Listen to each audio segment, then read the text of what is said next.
My mom taught me to sell at a spaza shop. She ran a hair salon. I pretty much learned entrepreneurship from my mom's. Ngumntu ngabantu. That on your own, you can't really do it. You need the support of those around you. You will have a network of people, a network of communities, and a society that will make sure that you count.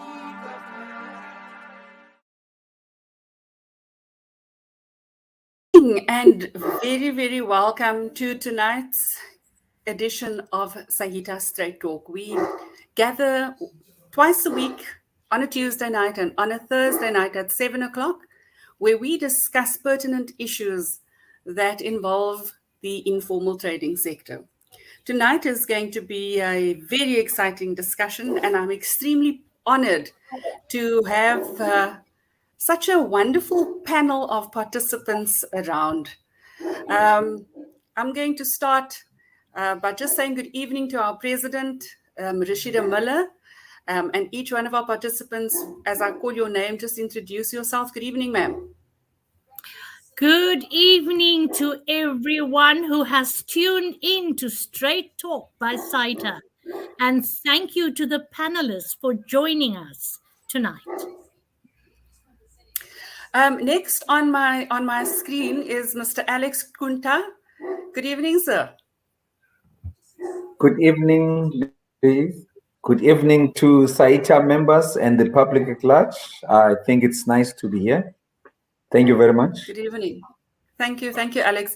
Then we've got Mr. Don Mashele.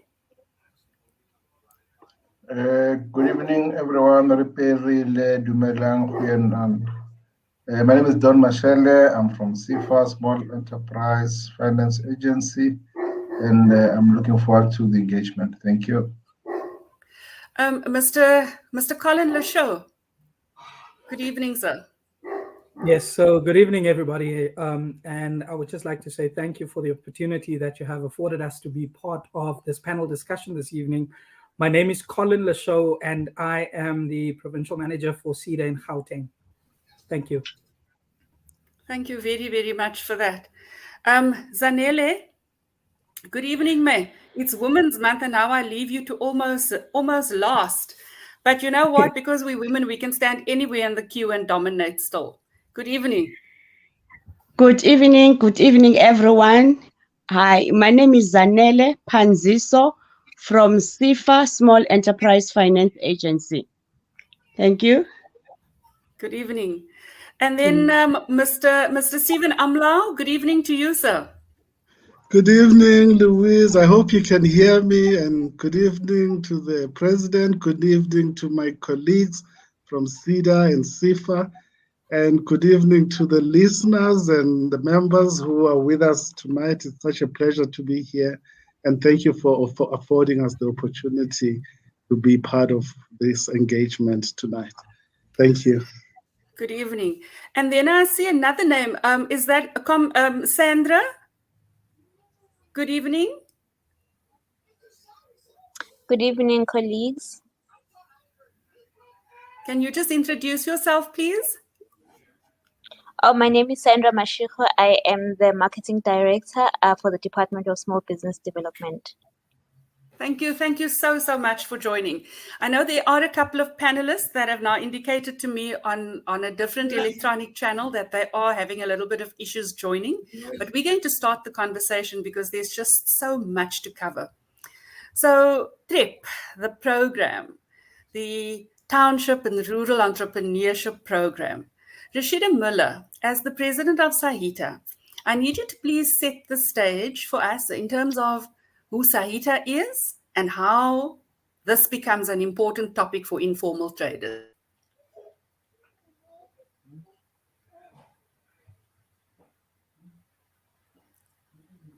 Rashida, are you there?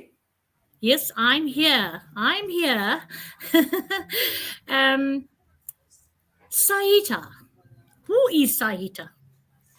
Saita is a national movement across the 9 provinces of South Africa, and we refer ourselves to the voice of the informal sector.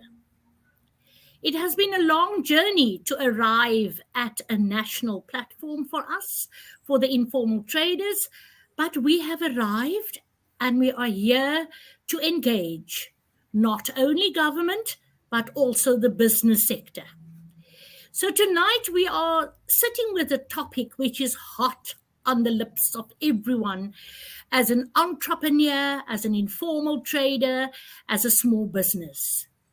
But I think I have to just explain a little bit on who are the informal traders.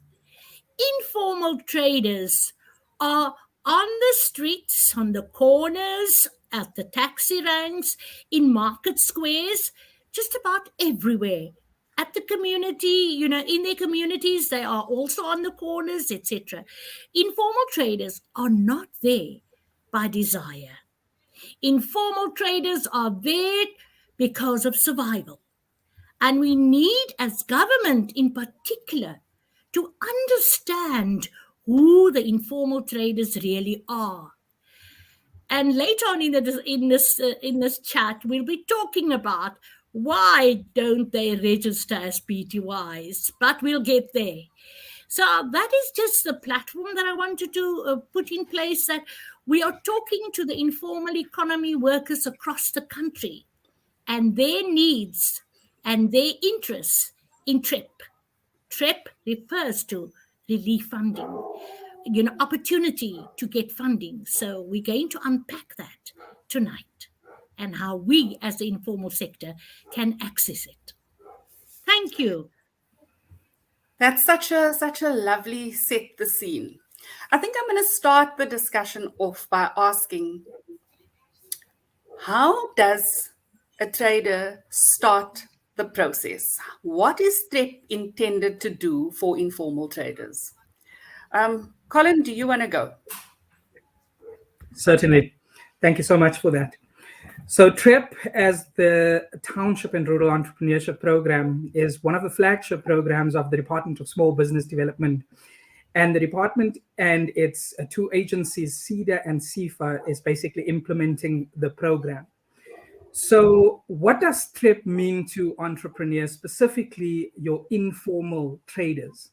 It means that if you look at what had happened with the beginning of COVID-19, there was a lot of relief that was given, and a lot of people were able to, apply to different institutions for relief.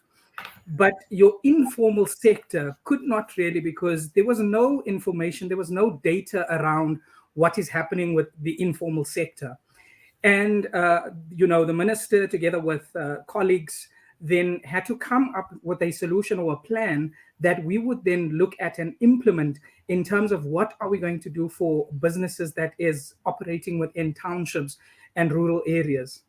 And, when one look at it, when you look at economic emancipation, if you look at the fact that, people living in townships and rural areas were never really able to meaningfully contribute to the economy, that was one of the things that the Department of Small Business Development, together with its agencies, were looking at and saying that, hey, we've actually got a responsibility towards these businesses too. And that's how TREP was then, birthed, or that's where TREP started. A lot of businesses were able to, get through the UIF, funding for the employees, etc. And if you look at your businesses that's operating within informal, within the informal sector, townships, rural areas, those businesses were struggling because there's no one actually that looked after them. If you also look at just your normal type of research that was done, there's no real, indicative research on trends for informal or on the informal sector, etc. And therefore, it was important for us then to start focusing on how do we make sure that we are able to assist these people. So the DSBD, together with its agencies, then, as I said, came up with TREP. And it is there to really look at the needs of these businesses that's operating within these areas that I've just mentioned, and how do we make sure that they are able to become sustainable businesses and that they also are able to contribute meaningfully to the economy of South Africa. Thank you, Colin. Stephen, I'm going to direct my next question at you. After hearing what Colin has just said, when I listen to that, there's quite a formal approach to wanting to look at informal traders. So is this just is it a way of getting traders to be more formalized, or is this about true business development? Thanks, Louis. There's really two ways one can look at this. There is the one area that says informal businesses need support. Informal businesses exist, as President Rashida has mentioned. There exists not so much out of choice, but out of necessity.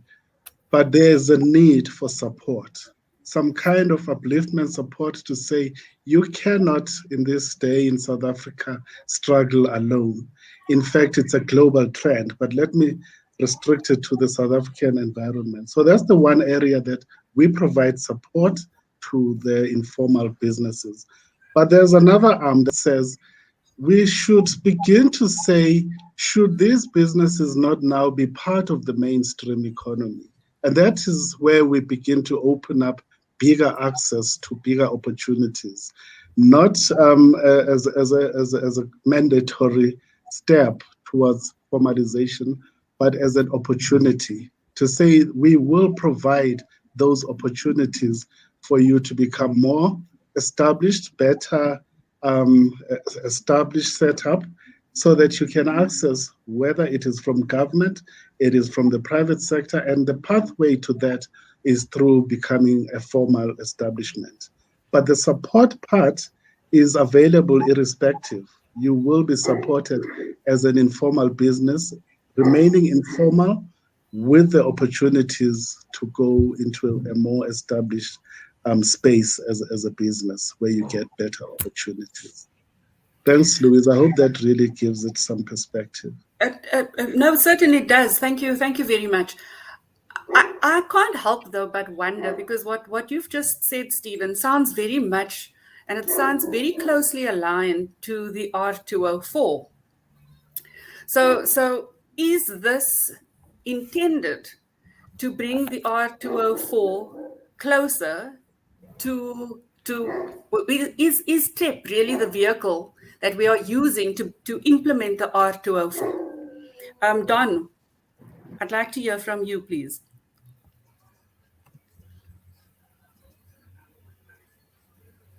You've got to unmute yourself. Sorry, I was muted talking to myself. Apologies for that. Thanks, Louise. Yeah, I think we can't look at TREP in isolation. Because when you look at TREP and the programs that we have under TREP, for now, as a portfolio, by a portfolio, I mean the SBDC and CIFA, we're starting by supporting those businesses at a retail level. So if you think in terms of maybe it's fruit and veg, whether it's a spaza shop, whether it's textile, whether it's butcheries, we are saying, let's think in terms of supporting those businesses at the retail level, because there was no dedicated support for those businesses. Now, the support we're providing, like Colin was saying, it's financial and non-financial. It's not so much about formalizing really, it's about saying, let's support those businesses such that those entrepreneurs must be able to run sustainable business. So that's where you start. So once you have got that part of the township economy, being the retail level, well-structured, operating in a sustainable way, then the whole idea is to backward integrate. To then say, for now, you support businesses, fruit and veg as an example. I'm just using that as an example. And where they're buying their stock, we know exactly where they're buying their stock. But now, when you're saying, let's look at the local economy and think backward integration, the next thing to say, if you've got 1,000 informal traders operating in whether it's textile, whether it's butchery, it doesn't matter. The next thing then says, how do you make sure that you localize also their supply chain? So the next phase is then to say, let's think in terms of localizing the supply chain. Think in terms maybe of a simple example, the butcheries. Now, if you can get butcheries to be sustainable at the retail level, the next thing says at the wholesale level, you need to have a local wholesaler where these butcheries must be able to source their stock locally. And then you're talking about abattoirs. Then you're talking about the farms and all of that. So I'm saying let's not look at TREP just as a one-stop, not a one-stop, just as a one-pillar intervention and it ends there. It's a start, but going forward, it's looking at township and rural economy and saying, how do we localize this? How do we make this a sustainable value chain? We need to start somewhere. And that is where we have started. We started with TREP. And if we get this, actually not if, when we get this right, because we're going to get it right, is then to do the backward integration to say, if you're in Soweto, for instance, there is no need to support someone, 1,000 spaza shops in Soweto. And what they do, they go, they stock, buy their goods elsewhere. Why can't we have a wholesaler who in this wholesaler also must think those spaza shops, those butcheries, as it were, they can probably have even shares in those businesses. So I think we need to look at it that way to say that is the whole intention in terms of what we're trying to do through TREP. I hope that helps, Louise. No, it does, and I think I wanna call on Rashida, because I've got a question. I've now listened to what Colin and Stephen and Don has said, but I can't help and feel like there's a portion here that I'm not feeling that is covered. I can see what the intent is, and I buy into that intent, but I also know where the informal trader sits. That's in the rural areas. I looked at how I can go about to access some of these funding, and somehow it feels to me that the route to get from the funder to the trader that doesn't feel like they're talking to each other. Am I right in my assumption, Rashida, as an informal trader yourself? To a degree, yes, to a degree, and I actually would like to respond to what Don has said, because we now like the fact that organizations can do the bulk application. And I think that's great, because it is important for the Department of Small Business to realize that the capacity of organizations need to be developed. Because the stronger the organization, the more influential they'll be on their members for distribution of the dissemination of information, etc. So as Saita, that is exactly our purpose, that we want to strengthen the local organizations that falls within our membership so that they are able to then assist, because we do have a lot of issues. I can't get through to CEDA. There's not very good responses. So, once the organization takes up that role, then I think like Saita has a very good rapport and, a very good flow of information between government and ourselves. I think we will be breaking through. But this is, green, it's so new, because the past is full of negativity. So this platform tonight especially needs to strengthen the collaboration between Saita.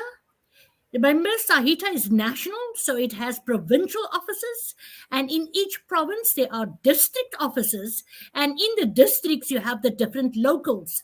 So every municipality needs to have, we have informal traders around every municipal area.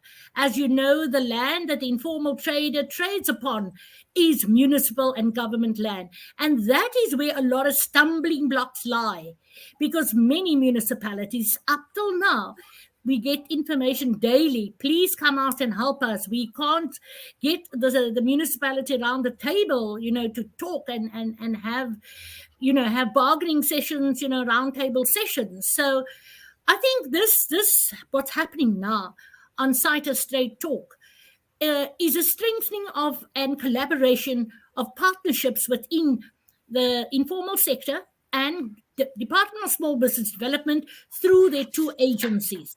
So And when Don speaks about wholesaling, I love that. But it is how far away is it? What are our timelines on it? Because we can tell you that there are hundreds of clothing manufacturers, hundreds of small farmers out there, and we need to now look at in different areas where they are ready to move into pilot projects, say, let's do a wholesaling. Let's say the Western Cape is very strong in clothing manufacturing. KZN might be very strong in the agriculture. So let's do pilot projects and see the success. And when we have success, we roll out, those processes throughout the country. But Saita is here tonight to hold the hand of the department. Well, we're hoping that you're holding our hand back so that we together can plan. We also believe that, when programs are set, like TREP, that before you launch that program, that Saita or other organizations that are out there, but we are a national movement, that we sit down in the formulation of the criteria, the rollout, because, Don, I listened to you today in your webinar, and some of that presentations is mind-blowing. When I came out of there, I said to our team, the Saita team, I said, oh God, we failed before we started because we don't meet those criteria. I'll stop there. I can talk forever, so please, Louise, stop me. You are stopped, Madam Rashida. Don, you've got your hand up. Do you want to respond to that? Zanella, I'm going to come to you now because I'm also looking at the comments coming through on our Facebook page. And I want to thank everybody that's tuned in this evening. If there's any question that you need to ask or want to have answered or clarified from either SEDA, SIFA, or Saita, please use the comment, type your comment in, because I'm going to go through the list and I'll bring that into our panelists as they come. But Don, you can respond. Yeah, thanks, Louise. I just want to build from what the president has just said, that this can just be a talk, an evening talk, and we end there. Let's get into some collaboration agreement. Nothing stops us from having a collaboration agreement between Saita, SEDA, and SIFA.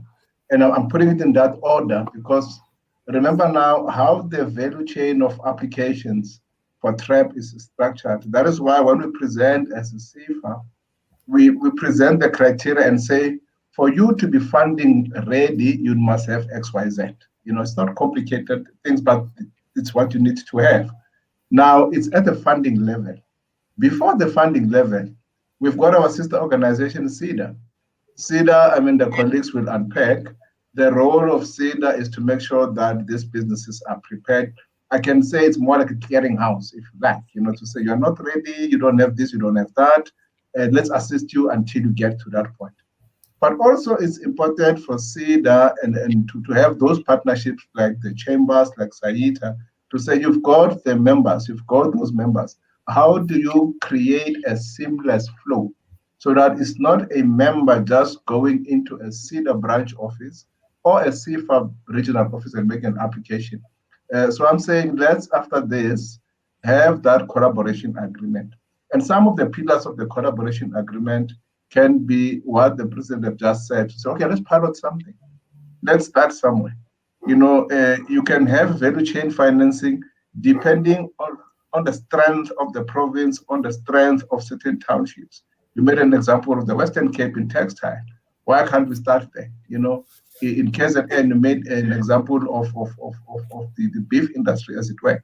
So I'm saying that, and I'm challenging to say, let's have that collaboration agreement. Let's have those pilots. Let's have those value chain financing. Let's start, and then let's just make it happen. Thanks.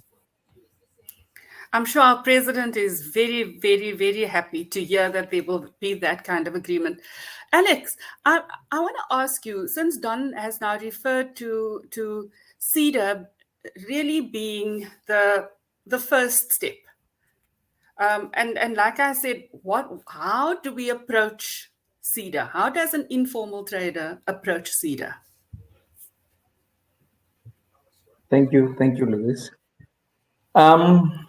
Fortunately for us, throughout the country, in almost each and every district municipality, there's an SEDA office. And in a district where there's no SEDA office, there's a co-location, collaboration with the local municipality. First and foremost, we assist the informal trader with the completion of that form. But as Rashida was saying, the challenge is that some of the requirements, the informal traders don't meet them. Then we walk the walk with them, okay? For example, an informal trader should have been trading, for 6 months, having registered the business maybe for 6 months, having trading for 6 months. But we normally say to the informal trader, that's fine. You were not registered, but you were trading informally. So when you complete that form, you state that. And then now we've helped you with the registration, even if the registration is for now. And then we put it in. And there's a lot of people out there, they are turned away by that. You should be trading for 6 months. And then once you talk to us, we'll explain, no, this is not to exclude you. We acknowledge that you've been trading informally, but now you've just registered. So that makes a huge difference to your constituency, Rashida, because this government is a listening government with its agencies. We do listen, but sometimes people just read and see these things. No, as you are saying, you won't win in this. But when you engage us, we've got a way of meeting the informal trader halfway, because all these programs are meant for them. And then the other aspect where the informal traders, they are coming to our offices, that is a challenge, because some of them, they don't have business accounts. But you say, no, you've been having your personal bank account. Put it in, but before you put your application, go and open a business bank account, and then we put it in that application to show that now you've got the business bank account. We're trying to meet the people halfway. And then when everything is fine, so even the location of your business, some people have got permits and with their expiry dates, we look at all those things. Then we take all those things to SIFA. But on approval, then there are certain documents that will be needed. For example, when we applied, we put in your quotations, but on approval, then there will be an invoice that is needed. And some people think that this money will go to them. As Sida, we explained, no, it does not work like that. We work on quotations based on your needs. And once you are approved, your supplier will have to invoice SIFA. It's a nice process. It's just that sometimes people don't have the information. And then they hear this from this one, they hear that from that one. But when you come to us, we provide that information. As a result, that influences the turnaround time of your application. Because if you go there alone and there are missing documents, it's no longer an application at SIFA. It becomes an inquiry. It is an application once all the documents are there. And this thing is simple. These things are written in that form. It's like when a dentist will tell you that if you want to take care of your teeth, brush them twice a day. If you don't do that, you'll have problems in years to come. You can't then complain after 5 years about your teeth. It started 5 years ago. Brush them twice. That's why we're saying now for compliance, give us all these documents. And if you don't have them with you, we'll walk the walk with you. If there's a need for a permit, we are in partnership with all our municipalities, and they come to the party. Thank you. I'm also like your president. If you don't stop me, I will talk. I will go on and on. Now, I enjoy what you are saying. I'm encouraged when you say that there is assistance in all municipal districts and at some municipal offices.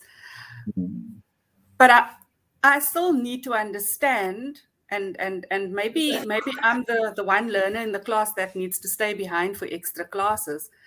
I'm still wanting to understand, what is the motivation for an informal trader to go through that process of doing this whole formalizing? Is it only to be able to access funding? Is that really the only reason? That's the first part of my question to you, Alex. And then the second one is, so if my business isn't 6 months old, can I still come to you, or do I have to wait until 6 months is over? No. If you've listened, my colleague Stephen has put it nicely. It's about us giving you a business support. It's about, secondly, is for us to give you the opportunities that are there. So either way, and I can tell you now, some clients will tell you they don't need these incentives. They just want the business support. That is services that are within the mandate of SEDA, and we give them that. So because previously we did not have a focus on your constituency, but now what we are saying, that's why there's noise. It's because now we've got a focus. Because township and rural business have been neglected, and this is what we're doing. Besides the loans and the schemes that we are referring to, but at the end of the day, an entrepreneur needs support. And that support, you will get it from a SEDA office. And when you want to grow further, and we will see once we've done that gap analysis or whatever the assessment that we've done, what you need, what's the next step. And then if it's need for that funding, then we go for that funding. If it's need to, because some people have never been given an opportunity that you don't need to stay here, and some don't want to stay here. We want to see these things getting into the value chain. Because if you look at the big brothers of today, they also started small. So people do have that vision, but they need that big brother that will be there with them. And you'll find that now, if we work with Saita as an association, because you've done already a needs analysis on your members, and you know what your members need. And we as SEDA, we are there to close those gaps without even the funding and everything else. Just that. So it's not only we're pushing people to get this funding or these loans or these schemes. It's also about the business development, because this sector has been neglected, and this sector has been alone. They've been alone. I see them when I go to work.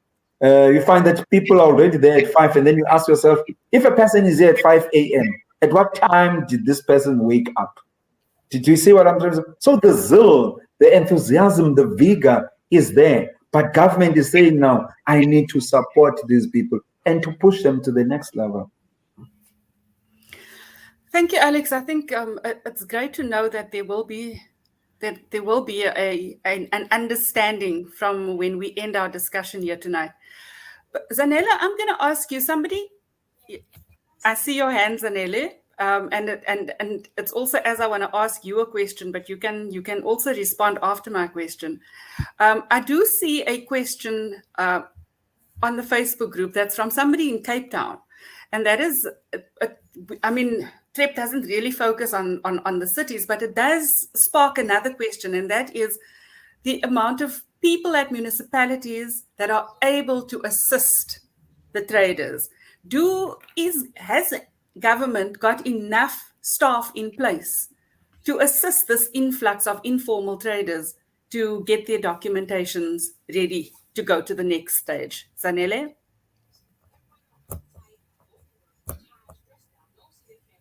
You are muted, sorry. Yes. There we go. Thank you. My superior is there. Don is my superior. I think he can answer that question. I want you to direct the question to him. He's my boss here. But what I wanted to say, I don't want to mess what the colleagues have just said, but I wanted to add that when the clients are going to see the offices, they are also getting help to be registered on the database, where the government is able to see how many informal traders have been converted to formal traders, and how many clients have SIDA and SIFA have helped. I wanted to add that because they need to be on the database as well. Thank you. Thank you, Zanele. Don? Now Zanele is delegating upwards. I did not know it's that. Women's Month, Don. It's Women's Month. She's allowed to. But in all fairness, I think the question you're asking about government in general. And that is a broad question. And no one here can say and sit and say, we have got capacity or we don't have capacity. But what we do know, municipalities are not the same. When you look at the LED, the local economic development of municipalities, it's a mixed bag. Some have got capacity, some don't have capacity. So it's that kind of a level. But the issue to us that we can respond to is within CIFA and SIDA, do we have capacity to do what we're supposed to do? And the big answer is yes, because TREP is streamlined. I think Alex did put it. TREP is a streamlined process. Where it starts, SIDA must do the compliance issues. It comes to CIFA, we do the approval. So in that sense, it's structured and we do have the capacity to do that. But government generally, it will be difficult to respond to that question. But let me also add, whilst I have the platform, add this, that let's not restrict TREP only to the issue of financial support. When you look at what TREP is trying to do, we may not have time to unpack the business development support provided by SIDA, because this type of businesses, more than financial support, I'm not suggesting that financial support is not important. It is crucial, but most of these businesses, all they need is business development support. I mean, my personal experience, I was brought up by informal traders. My dad was an informal trader. My mom was also an informal trader, may their soul rest in peace. But they did not have the support that government is providing now. And I can tell you now, not even a single day they wanted to apply for a loan or something, because they could recycle the money that they had in their business. But those businesses, they did not grow. You become an informal trader for life, but you don't know what is it that you need to do. I think Alex touched on that. What is it that you need to do to grow the business, that you don't sit in this corner for 15 years? You need to put certain things in place to grow this business. Tomorrow you've got a shop, tomorrow you've got this, tomorrow you've got that. So I think let's not undermine the business development support that is provided by TREP. To me, it's much more crucial than the financial support, because financial support is somebody who wants to grow, it's an easy thing to do, but the business development support is very, very crucial. And what we need to do is we need also to measure the growth of these enterprises. When we support them with BDS, it's still early days, we've just started TREP just under 2 years now, but we need to measure the growth of these businesses.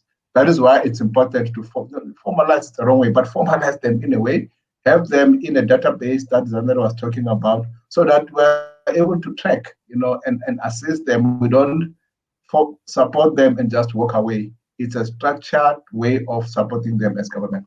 Thank you so much.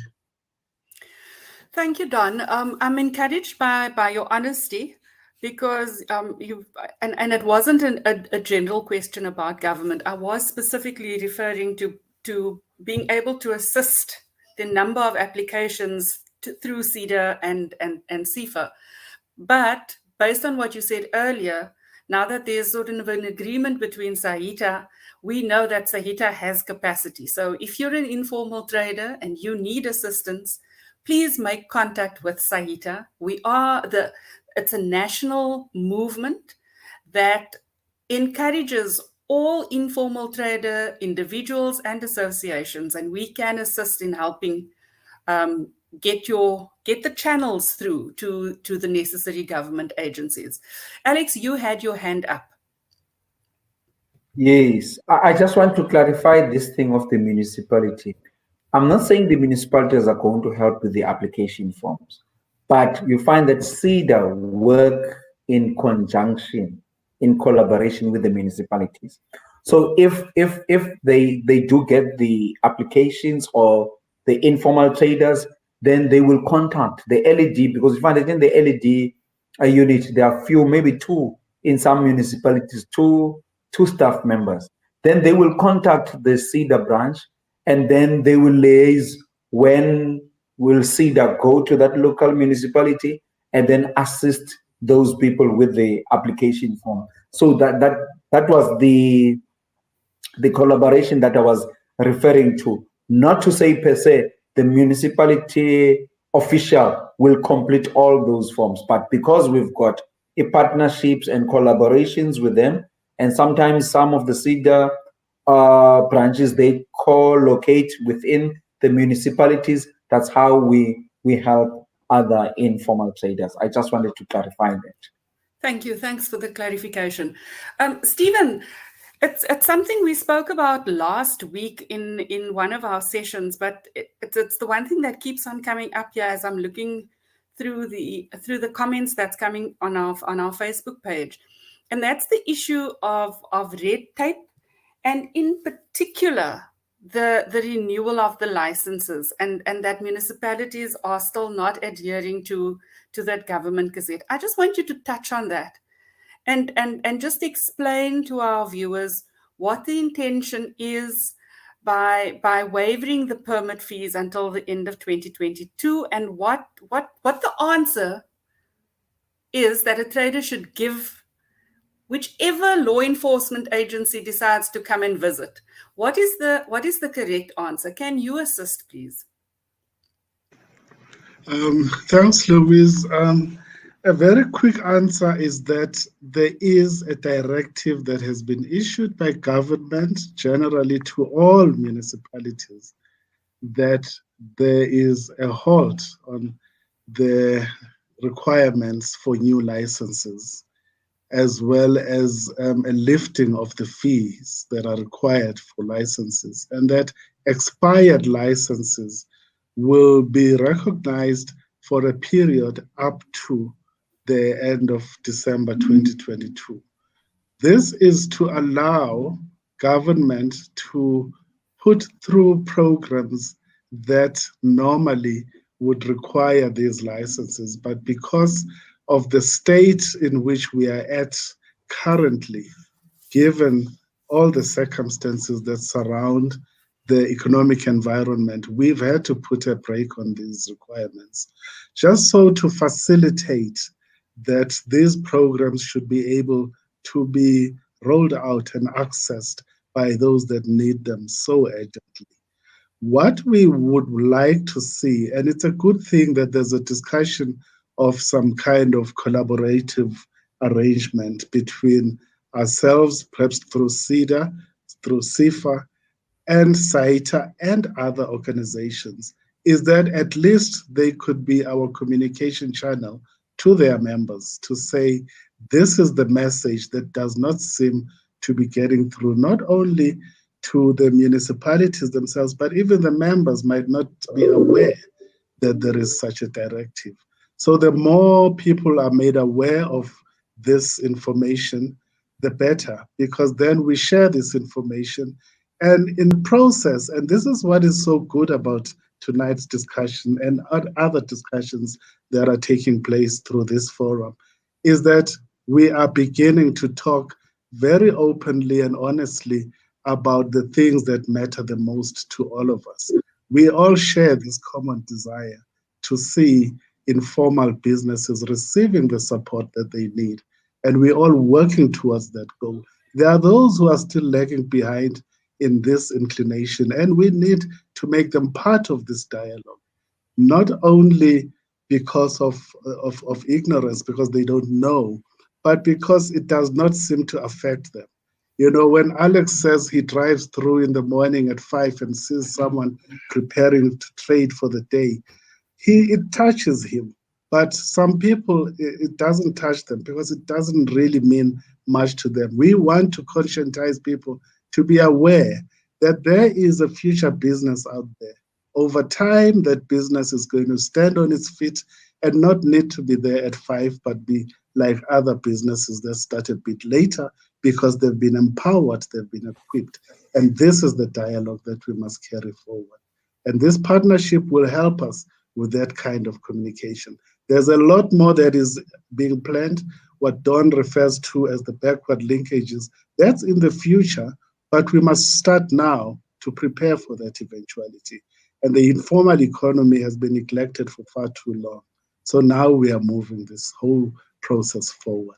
I hope that really answers, but together we can spread the messages because the directive is there. It's in black and white.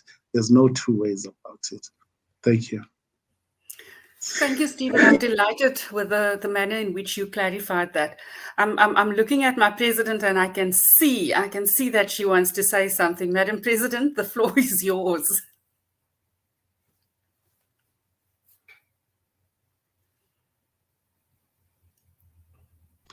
You'll have to unmute, Madam President. Me, Yes, I yes, don't have just did. video, but at least I've got voice today. Oh, yes, indeed. Thank you so much. I wish to concur with Comrade Steve. And, you know, we've been traveling a long road with the Department of Small Business Development, and it's getting better and even more better tonight. And the conscientizing and the awareness is vital. It's absolutely important. So we as Saita, you know, whatever information we get, we push through to our 9 provinces. We push that through to the local organizations and bringing the awareness to the ground. So process is not that fast. There's a lot of work that Saita still has to do in mobilizing every inch of the land of South Africa where informal traders are. But that is the plan. The plan is to make informal traders aware that Saita serves the informal sector and is the voice that represents them no matter where they are, no matter in which corner, in which rural area, far away from a metro. We are there to protect you. We're currently running the Do No Harm campaign, but I think that is for another talk one of these evenings. So I don't want to touch on that now. But I do want to just leave you with something which we find a lot of, and that is the municipalities not very eager to engage and to bring, CEDA closer to the members. Now, each municipality has definitely got a database of all the informal traders in that precinct. If they don't, then they are not doing their work. But when I must express some success story, though, in the Eastern Cape, we must say, Nelson Mandela Bay, there's a new name now, yeah, their municipality and their LED has been so proactive that our Eastern Cape affiliate she's sitting with the LED managers, and they've brought the CEDA department of that area on board, and it's together that they are doing the bulk applications. Now, we want to see that more positive, things happening in more municipalities. We find that municipalities put, like Stephen said, the informal sector is still not really relevant to them. And as Saita, we want all municipalities please to take cognizance of the fact that we are here to work hand in hand. And why are we here? If we look at statistics, just tonight I saw on TV that 580 jobs have been lost since April. 580,000 jobs have been lost since April. How many of those unemployed are going to find their way into the sector? And we need to welcome them. Government needs to open, and that is through municipalities, needs to open more market space for informal traders to have access. And in that way, we grow our economy as well. Imagine with the support of CEDA, with the financial assistance of SEFA, and if each informal trader could employ one person, we'd have over 1 million new jobs created. So the collaboration, yes, is very important. And Saita takes that away tonight, that we will definitely start engaging on that partnership. Thank you. Thank you, Madam President. What a wonderful way to conclude tonight's discussion, but also setting the stage for further discussions going forward. So Alex, Stephen, Don, Colin, I see Zanele has left. Please keep yourselves available, because this discussion we're definitely going to take forward on this platform again in the near future. But for your time this evening, thank you so much. I've got to conclude the session now. If you've just tuned in, please make sure that you follow the Saita Media Facebook page. This episode, as well as previous episodes, are available for you to watch and rewatch. And we do a live session like this every Tuesday and every Thursday evening at 7 p.m. From Saita Talks, my name is Louise. Thank you for joining us. Till next time, stay safe, get vaccinated, and goodbye.